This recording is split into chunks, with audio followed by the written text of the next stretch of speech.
Couple को देखते हैं जिसमें मेल का नाम हनीफ होता है। वो अपनी वाइफ और 3 बच्चों के साथ कहीं पर जा रहा होता है। इनफैक्ट वो एक ऑर्फन था जिसे बाद में किसी ने अडॉप्ट कर लिया, लेकिन अपना सारा बचपन उसने जिस ऑर्फनेज होम में गुजारा उसका ओनर अब काफी ज्यादा बीमार था और उन्हीं की खबर लेने के लिए ये लोग उसी ऑर्फनेज होम की तरफ जा रहे थे। अब ये लोग कार ड्राइव कर ही रहे होते हैं तो ऐसे फील होता है जैसे उनकी गाड़ी से कोई चीज टकरा गई हो। ये लोग गाड़ी से उतर के देखते हैं तो सड़क के किनारे पर एक हिरन पड़ा होता है जो कि मारा जा चुका होता है। लोगों को काफी दुख होता है, लेकिन वो लोग वहाँ से चले जाते हैं और उनके जाने के बाद हमें ये दिखाया जाता है कि रोड के दूसरी तरफ एक बच्ची पड़ी हुई है, इसका खून भी निकला हुआ था और हम ये जज नहीं कर पाते कि वो जिंदा थी या मर चुकी थी। फिर जल्द ही ये लोग उसी ऑर्फनेज होम पहुँच ही जाते हैं, जहाँ पहुँचकर हनीफ देखता है कि उसके बचपन के काफी ज्यादा दोस्त हैं जो कि उसके साथ ऑर्फनेज होम में बड़े हुए और वो भी यहाँ के ऑनर की खबर लेने आए थे। तो ये सारे दोस्त एक दूसरे से मिलके बहुत खुश होते हैं। वहाँ पर हनीफ को पता चलता है कि सारे बच्चों के अलावा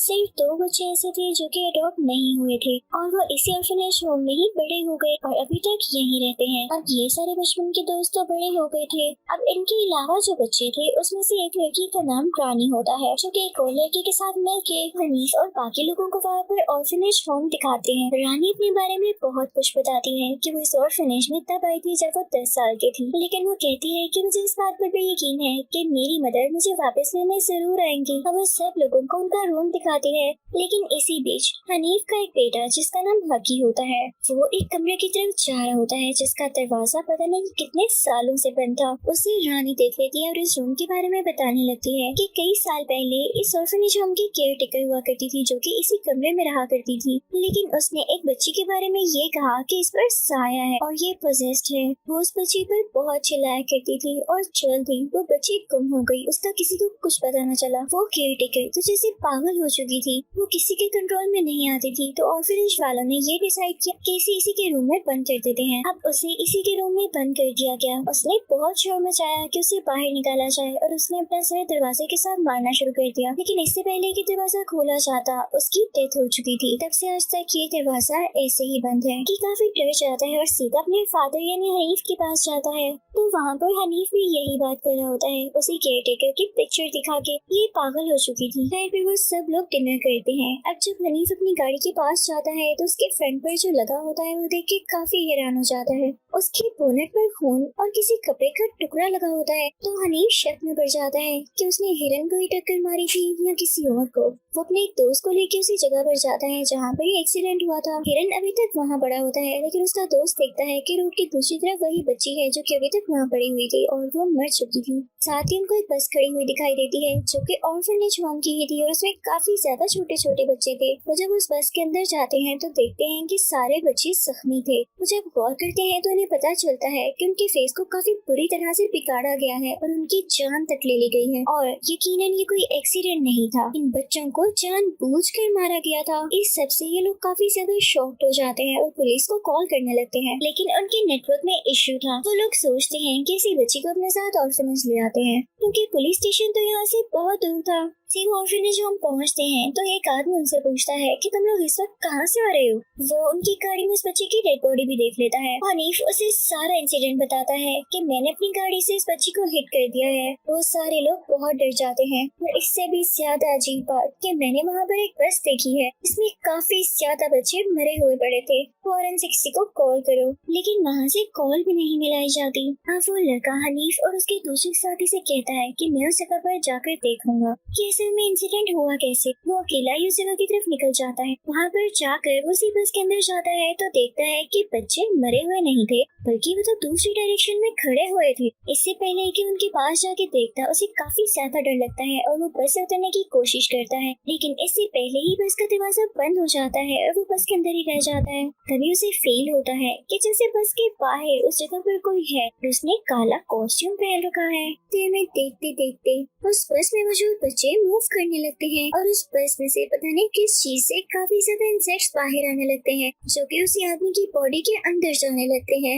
ये सीन काफी क्रीपी है। इन इंसेक्ट्स की वजह से उस आदमी की मौत हो जाती है। उधर ऑर्फनेज होम में हम एक लड़की को देखते हैं जिसके हाथ में नाइफ और एप्पल होता है। वो खुद को शीशे में देख रही होती है। शीशे में उसे अपना आप काफी मोटा लग रहा होता है तो वो शीशे में देखते हुए ही अपनी बॉडी को काटने लगती है। लग रहा था जैसे ये लड़की भी पोजेस्ड है क्योंकि कोई अपनी बॉडी को इस तरह से नुकसान तो नहीं पहुंचा सकता ना। दूसरी तरफ हम एक और लड़की को देखते हैं जो कि अपने बेड पर सो रही होती है लेकिन उस पर कुछ फॉर्म्स आकर गिरते हैं। वो देखते ही देखते उसकी बॉडी के अंदर चले जाते हैं और उसे काफी ज्यादा तकलीफ होने लगती है। वे उस लड़की का हस्बैंड आ जाता है जो कि शीशे में खुद को देख के काट रही होती है। उसे देख के काफी ज्यादा डर जाता है लेकिन जब उस लड़की को होश आता है तो वो खुद की हालत देखती है और ये देख के काफी डर जाती है और दोबारा बेहोश हो जाती है। वो अपनी बीवी की ऐसी हालत देख के फौरन से हनीफ और उसकी वाइफ को बुलाता है। तभी वहाँ पर वो लड़की भी आ जाती है जिसकी बॉडी में वर्म्स चले गए थे। उसको खून की उल्टी होती है जिसमें से काफी ज्यादा वर्म्स उसकी बॉडी से बाहर आ जाते हैं लेकिन अभी भी कुछ वर्म्स उसकी बॉडी में थे और वो उसकी बॉडी के अंदर रेंग रहे थे जिससे उसको काफी क्रीपी फील हो रहा था। अपनी स्किन को छीलने लगती है ताकि वो वर्म्स उसकी बॉडी से बाहर आ जाएं लेकिन उसका काफी बुरा हाल हो रहा होता है। अब हनीफ की वाइफ गाड़ी ड्राइव करते हुए इन दोनों लड़कियों को हॉस्पिटल की तरफ लेकर जाती है ताकि पता लगा सके कि असल में इनके साथ मसला क्या है। लेकिन यहाँ पर उनके साथ काफी अजीब चीज होती है क्योंकि वो ऑर्फनेज होम से निकले तो हॉस्पिटल के लिए थे लेकिन वो घूम के वापस ऑर्फनेज होम की तरफ आ गए। यानी उनका रास्ता एक लूप में बदल चुका था जो कि बार बार रिपीट हो रहा था और इस चीज से वो लोग काफी परेशान हो जाते हैं। यहाँ पर हनीफ एक बात बताता है कि जो इस ऑर्फनेज होम की केयर टेकर थी वो बहुत बुरी लड़की थी। ये बात आज से 25 साल पहले की है। वो बच्चों पर बहुत जुल्म किया करती थी क्योंकि वो ब्लैक मैजिक प्रैक्टिस किया करती थी। इसी वजह से उसने 3 बच्चियों को सेक्रीफाइस भी किया था। लेकिन ये चीज हनीफ और उसके 2 दोस्तों ने देख ली थी लेकिन इससे पहले कि वो इनको पकड़ती ये लोग वहाँ से भाग गए और ये वही दोस्त होते हैं जो अभी भी एक साथ थे और एक वही जो बेचारा बस में मारा गया। तो माइट पॉसिबल वो केयर टेकर अभी भी इन दोनों के पीछे हो। और तभी जब ये तीनों भागकर जा रहे थे तो ये वापस ही ऑर्फनेज होम पहुंच जाते यानी तब इनका रास्ता एक लूप में बदल चुका था। तो इस चीज का पता उस ऑर्फनेज होम के ओनर को भी चल गया तो उन्होंने इन बच्चों से कहा हम इस केयर टेकर को उसके रूम में ही बंद कर देंगे। ये बात हनीफ और उसके दोस्तों ने पहले कभी किसी को नहीं बताई लेकिन आज ये बात इन लोगों ने शेयर कर ही दी कि हमने उस केयर टेकर के मरने के बाद उसे उसी कमरे के फ्लोर के अंदर दफना दिया था। उधर ऑर्फनेज होम में हम हनीफ के बड़े बेटे को देखते हैं जो कि स्टेपलर से अपने ही होंठ सी लेता है। इतनी देर में हम हकी को भी देखते हैं जो कि वीडियो प्लेयर पर एक वीडियो प्ले कर रहा होता है लेकिन उसी के ऊपर उसे किसी का फेस दिखाई देता है जो कि काफी खौफनाक होता है। वो भाग कर अपने बड़े भाई के पास जाता है लेकिन उसका बड़ा भाई तो अपने कंट्रोल में नहीं था तो वो उसे एक गन से शूट कर लेता है लेकिन उसे ज्यादा नुकसान नहीं होता क्योंकि उस गन से रैट्स को शूट किया जाता था। इतनी देर में हनीफ और उसकी वाइफ भी यहाँ पहुँच जाते हैं। वो लोग अब ये प्लान कर रहे होते हैं कि जल्द से जल्द अपने बच्चों को लेके यहाँ से चले जाएं लेकिन उन्हें अपने बेटे नहीं मिल रहे होते। तभी हनीफ की वाइफ उसी ऑनर के रूम में जाती है जो कि अपने बेड पर बीमार लेटा होता है। वो उसके बेड के नीचे देखती है तो उसे कोई बॉक्स मिलता है जिसके अंदर कुछ फोटोग्राफ्स थे और वो कुछ लड़कियों की थी। उसे देख के साफ साफ पता चल रहा था कि ये जो बीमार ऑनर यहाँ पर पड़ा हुआ है ये अच्छा आदमी नहीं था। ये उन बच्चियों को मारा करता था और उनके साथ मिसबिहेव किया करता था। उस चीज केयर टेकर को हम बुरा समझते आ रहे थे असल में वो बहुत अच्छी थी और वो उन बच्चियों को इस ऑनर से बचाना चाहती थी।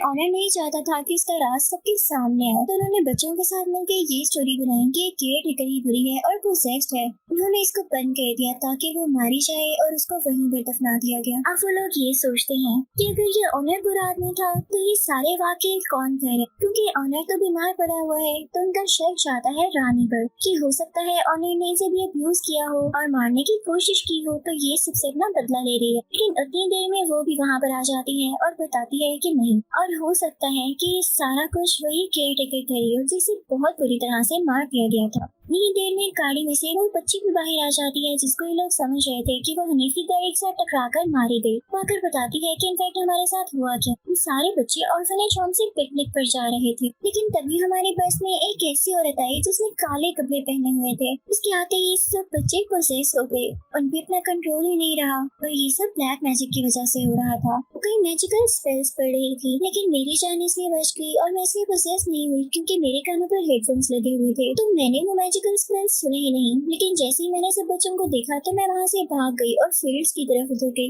लेकिन तभी मुझे हनीफ अंकल की कार ने टक्कर दे मारी, लेकिन मैं मरी नहीं हूँ। ये मेरा लक है कि मैं जिंदा हूँ। यहाँ आप लोगों को सब कुछ बता रही हूँ ताकि आप लोग भी इसको फिगर आउट कर सकें कि असल में हुआ क्या। हनीफ को काफी दुख होता है कि असल में वो केयरटेकर बुरी औरत नहीं थी और उसे इस बात का रिग्रेट भी था कि क्यों उसने सोनर की बातों में आकर उसे मार दिया। गुस्से में जाता है तो सोनर का गला दबा देता है क्योंकि उसे उस पर काफी गुस्सा आ रहा था, लेकिन उसकी वाइफ उसे ऐसा करने से रोकती है। वहाँ पर हनीफ को एक फोटोग्राफ मिलती है जिसके पीछे उसी बच्ची का नाम लिखा हुआ था जो कि मिसिंग हो चुकी थी। तो उसे कुछ कुछ समझ में आने लगता है कि हो सकता है कि ये वही बच्ची हो जो ये सब कुछ कर रही हो। अब ये लोग यहाँ से निकलने वाले होते हैं कि तभी हनीफ के दोनों बेटे आ जाते हैं जो कि जख्मी होते हैं। जैसे ये लोग बाहर जा रहे होते हैं तो उनके सामने वही औरत आ जाती है जिसने काले कपड़े पहने होते हैं और ये वही थी, वही बच्ची जो कि कई साल पहले मिसिंग हो चुकी थी। पर वो औरत ब्लैक मैजिक करने लगती है और उसी टेक्निक को यूज करते हुए हनीफ का गला दबाने वाली होती है। उसने नादिया को भी पोजेस कर दिया था जो कि उसे मारने वाली थी, लेकिन तभी पीछे से रानी आती है और वो उसे हिट कर देती है। तो पता है ये रानी भी कौन थी? ये इसी औरत की बेटी थी जिसने काले कपड़े पहने हुए हैं। भी वो वहाँ पर अपने मैजिक को यूज करते हुए और फिर मौजूद सारे लोगों को तकलीफ देने लगती है। किसी को बॉडी पेन होने लगता है तो किसी की उंगलियां टूटने लगती हैं। तभी वो उसी रूम में आती है जहाँ पर उस लेडी को दफनाया गया था।